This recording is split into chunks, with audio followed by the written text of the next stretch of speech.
All right, let's dive into something called the Security First Digital Platform, or SFDP. We're going to unpack why it's positioned as more than just another piece of software. It's really about making a strategic choice for governance, for trust, and for making your operations predictable. Let's get right into it. So let me start by asking you a question. When you think about the worst-case scenarios, a major security breach, a failed audit, where does your mind go? What do you picture as the starting point for that disaster? It's a really critical question for anyone responsible for risk. You're probably thinking about your servers, right? Your firewalls, maybe some sophisticated cyber attack. But here's the surprising part. More often than not, the real weakness isn't high-tech at all. It's in the everyday things we barely think about, like those sign-in sheets at the front desk. And when that simple, daily data is mismanaged, the dominoes start to fall. You're looking at security incidents, painful compliance violations, and bad audit findings. That can easily spiral into serious legal exposure and, of course, damage to your reputation. The point is, if you can't trust your daily data, your whole governance framework is standing on shaky ground. So how do you fix a problem that's so foundational? Well, the whole approach with SFDP is to change the way you think about it. This isn't just another app to make things a little more efficient. It's designed to be what's called a system of record. And what does that mean exactly? A system of record is basically the single source of truth. It's the official, trusted, authoritative place for your most critical data, the information that absolutely has to be accurate and auditable, no questions asked. Here's where you can really see the difference. Most software as a service tools you see are all about productivity. They're feature first, built to solve an individual's problem. SFDP, on the other hand, is built to be governance first. Its whole purpose is to manage risk for the entire organization and ensure accountability. It's designed for trust, not just for consumption. Now, that governance-first idea even changes how pricing works. The goal here is to give you predictability and safety, which is a huge departure from those consumption-based models where your bill and unexpectedly shoot through the roof. The pricing model is actually pretty straightforward, broken down into 4 parts. It starts with that mandatory governance foundation. Then, you pay for the specific modules you actually use.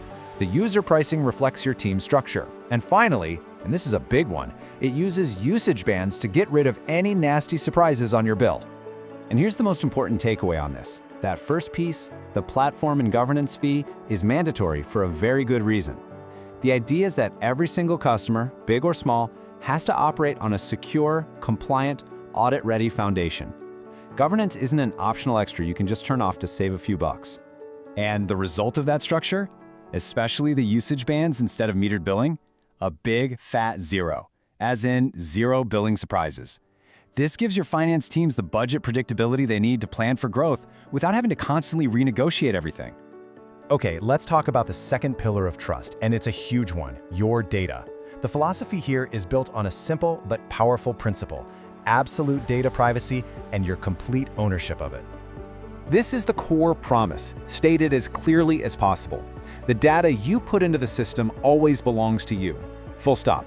This isn't just a nice marketing slogan, it's a policy that's hardwired into how the platform operates. And they back that promise up with a very clear list of what they never do. They never access your data, never sell it, share it, or mine it.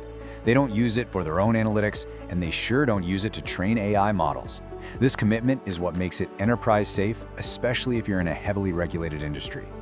So we've talked a lot about these big ideas of governance and trust, but you're probably wondering, okay, what does this actually mean for my teams on a day-to-day basis? How does all this philosophy translate into real-world efficiency? This table lays it out pretty clearly. You know the common challenges: high upfront costs, deployment cycles that take forever, and an overloaded IT team. The SFDP approach flips that.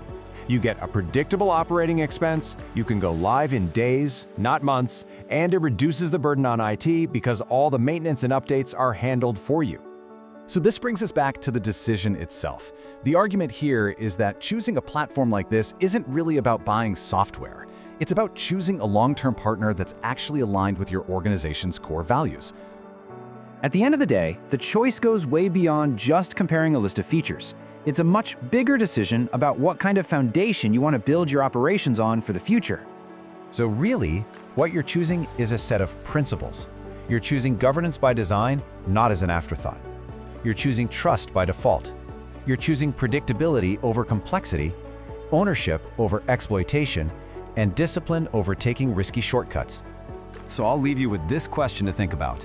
When you look at those everyday things, the sign-in sheets, the paper logs, are you ready to build those daily operations on a foundation of real, verifiable trust? If this sounds like the kind of foundation you want to build on, you can book a consultation to learn more. All the information is right there on your screen. Thanks so much for joining us.